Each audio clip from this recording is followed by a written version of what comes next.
when it was revealed to us that Blast wasn't fighting this interdimensional war alone with dark silhouettes of what seemed to be heroes in another dimension, the One Punch Man community quickly started to form theories, and as the story went on, we would get reveals and much more hints and teasers of the group that would spark even more discussions and speculation about these super powered beings that are so mysterious but super important to the story, because as it's going right now, it seems that these guys are being built up to play a part in what could be the final chapter of the One Punch Man series.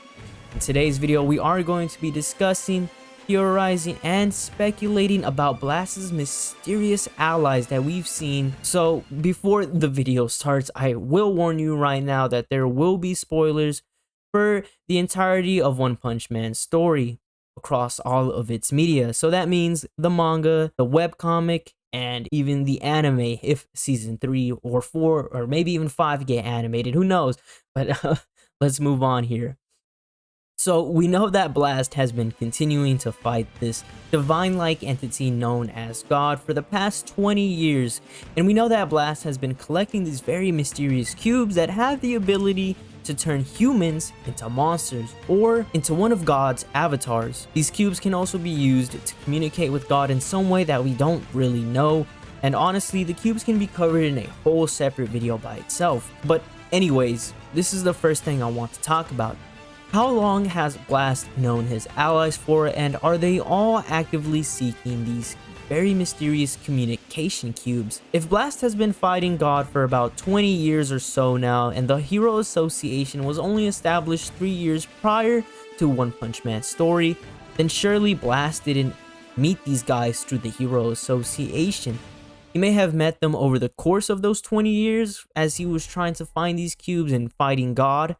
Or maybe he did meet these guys through the Hero Association in some way that we don't know, but I feel like if that was the case, then it probably would have been revealed to us by Sitch or some kind of executive. Or maybe he met them all at the same time. Perhaps they were a team prior to Blast joining or Blast discovering them. Who really know? And it's really hard to say because we know that his allies aren't human, or at least from what we've seen, 3 of them aren't. In a deleted version of chapter 164, it was revealed what 3 of his allies actually look like. The first person being a female, maybe, with pointy ears and what seems to be rocking these very spiky, almost jewelry all over her body.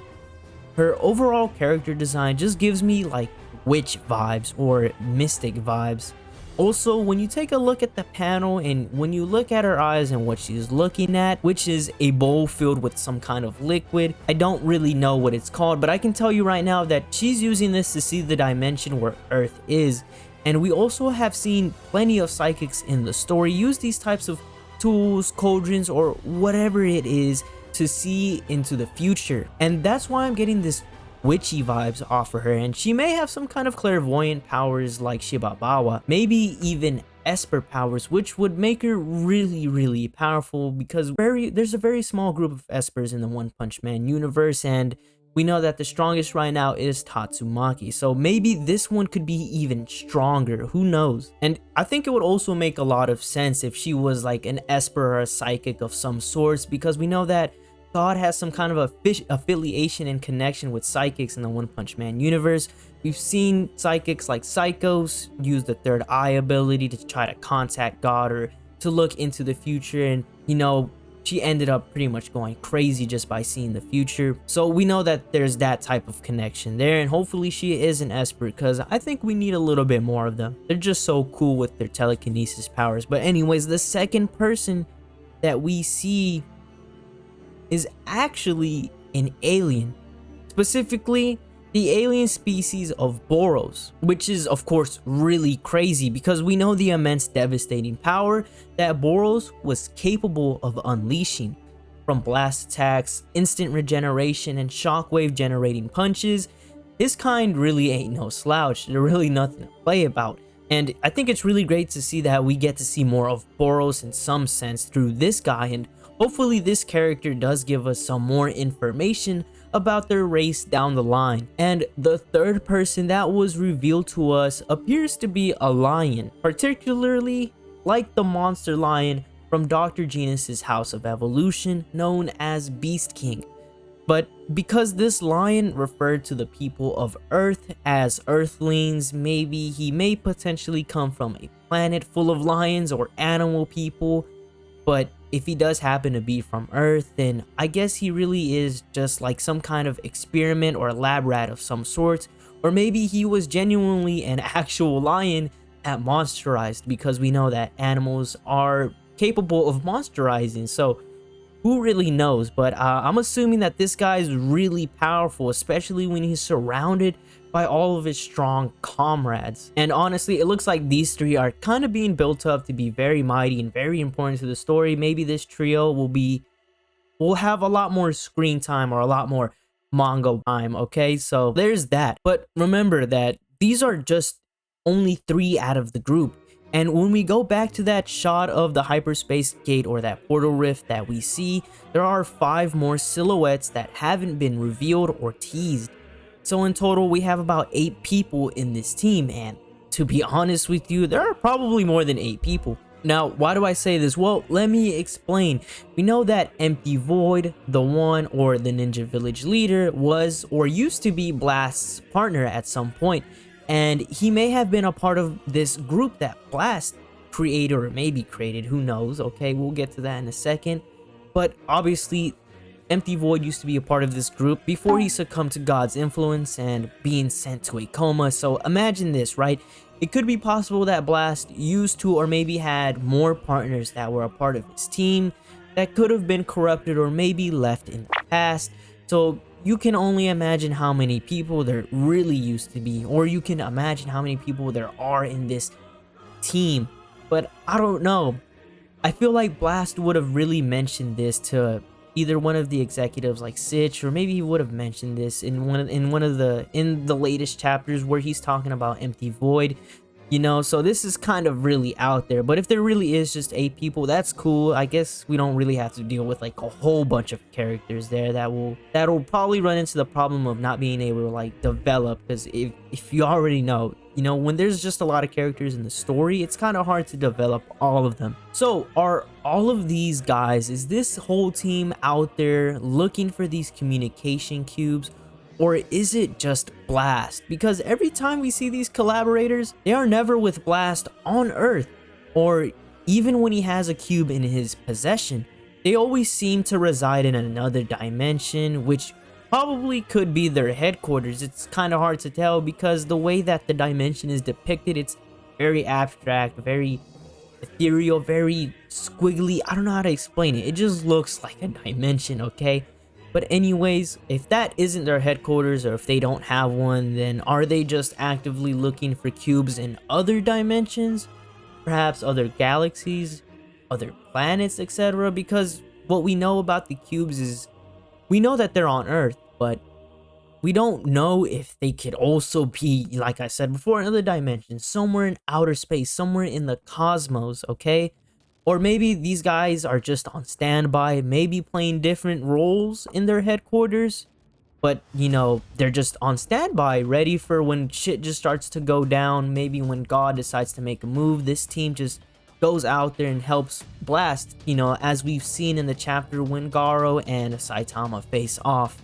And they decide to redirect the energy of the serious punches away from Earth. Maybe each of the allies have assigned dimensions they look over. Who knows what kind of positions they are responsible for, if there's even any. And I can't really think about why they are absent most of the time, other than for the sake to keep them mysterious in the story. I think it's also worth mentioning that Blast's unknown team also don't seem to have a name for their group, or maybe they don't, because Sitch simply referred to them as just collaborators of Blast. But I'm kind of hoping they do have a name, maybe something like Guardians of the Galaxy. I don't know, I'm not really creative enough to come up with something. But now I do have 2 more final theories that I want to talk to you about, and the first one revolves about Blast's team having reality manipulating powers like Blast does, or I'd say cosmic powers like Blast does, because as we know, Blast is able to generate hyperspace skates. He's able to manipulate gravity with his gravity fist knuckles, and it's kind of unknown how much gravity he's able to like manipulate.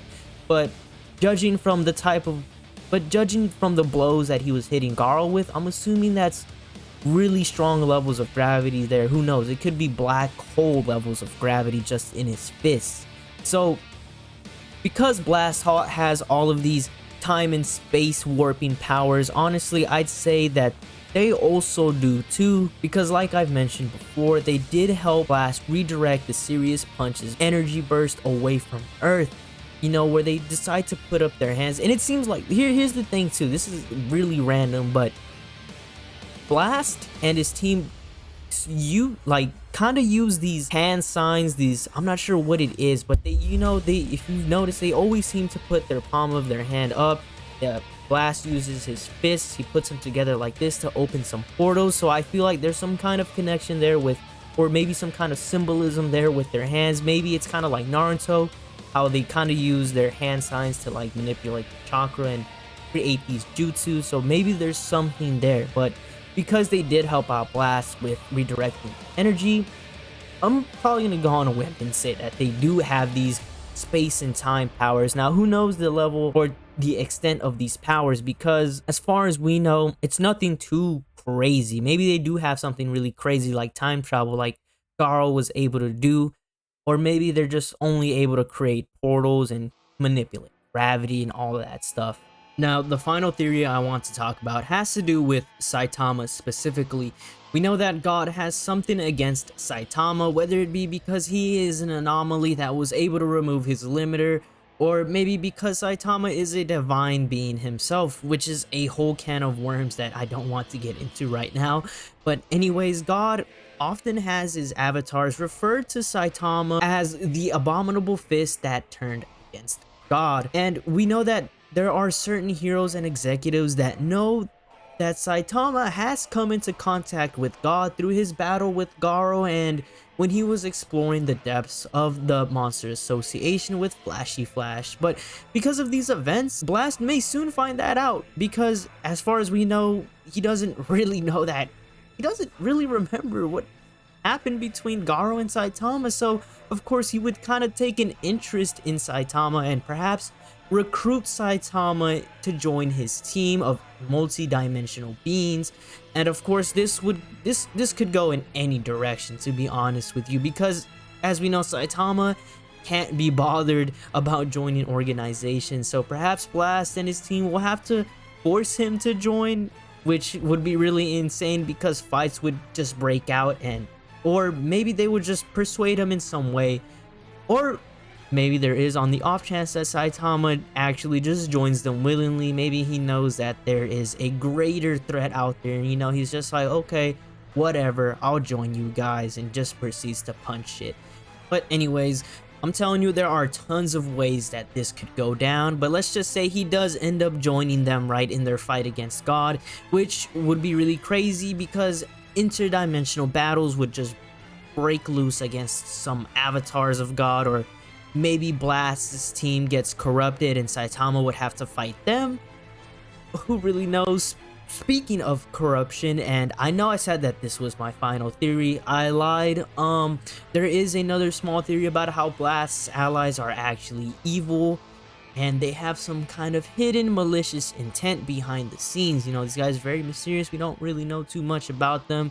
Of course, if this theory was true, you know, what would the hidden evil intention be? You know, would these guys try to somehow lead Saitama or Blast into some kind of trap, you know, because, you know, Blast may have been fooled by these guys this whole time into thinking that his team are actually the good guys, but then boom, suddenly they show their true avatar form, their true monster form, because as we know, there are certain characters that have the ability to transfer between their normal form and their monster form. So perhaps the unknown allies are a league of bad guys that are looking to unseal God, trap Saitama and Blast in some way. And of course, a lot of people do think that God is actually sealed on the moon, and of course these guys somehow need Saitama or Blast to unseal him, or whatever needs necessary. All right, you know, these guys are evil according to this theory, right? But like I said before, some people do really think God is sealed on the moon. We have seen a lot of panel shots of God, and of course the moon in the background. That moon is always in the background. We have seen like what we can assume to be God's like spinal back area on the moon, which is really crazy. So who knows what could go down, and who knows what these guys are really up to. Who knows if they even have a name, what kind of powers they have. Who knows if they'll even get involved in like the possible civil war that'll happen. Who knows if these guys are gonna get corrupted down the line. You don't know too much about them, but that's why I made this video, so I could just get more people talking about this. We need more theories, guys. But anyways, if you did enjoy the video, or me just rambling and talking about these theories that are probably out of pocket, to be honest with you, who knows if these will come true. I think it'll be really cool if they do. Imagine just a whole war of like God's avatars against this super team of multidimensional beings. I don't know, the possibilities are truly endless. But let me know what you guys think about Blast's unknown team, unknown allies, and let me know where you think that the story is headed with them. And as always, guys, I am Emirpunch, and I'll be seeing you in the next one. See ya.